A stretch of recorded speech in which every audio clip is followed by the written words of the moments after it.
ঘৰলৈ যেতিয়া নতুন বস্তু এটা অনা হয় তেতিয়া কিমান ফূৰ্তি লাগে মানে বুজাব নোৱাৰি নহয়নে। লাগিলে বস্তুটো ডাঙৰেই হওক বা সৰুৱেই হওক। আৰু আহকচোন এতিয়া ভিডিঅ'টোৰ মাজলৈ। এয়া বকুল বুটলি আনিছিলোঁ ৰাতিপুৱা মৰ্ণিং ৱাক কৰিবলৈ যাওঁতে। আৰু এতিয়া আবেলি সময় হৈছে, কোমল চাউল কেইটামান ধুই তিয়াইছোঁ আৰু ৰঙালাও ভাজি সিহঁতি ভাবিছোঁ আজি আবেলি খাম। আৰু এতিয়া বস্তুটো দেখুৱাওঁ বলক। আৰু এইটো বস্তুটো ধৰিব পাৰিছে নহয়।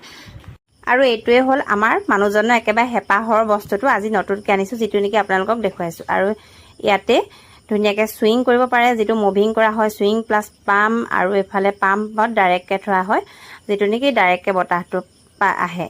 ইয়াত যে 1 ফুট আছে, 1 ফুট থকাটোত শ্ল' স্পীড, আৰু 2 ফুট থকাটোত মিডিয়াম, আৰু 3 ফুট থকাটো হাই স্পীডত চলে। আৰু এই দুখন বিচনী আছে, যিটো নেকি বতাহটো তল ওপৰ কৰিব পৰা সুবিধা আছে। আৰু তলত মানে ফ্ল'ৰত যদি আপোনালোকে শুৱে বা বহে তেতিয়াহ'লে তলৰ বিচনীখন অন কৰি ওপৰ বিচনীখন বন্ধ কৰি ৰাখোঁ বুলিও ৰাখিব পাৰে, তেতিয়া বতাহটো ওপৰলৈ নাযায়, তললৈ আহিব।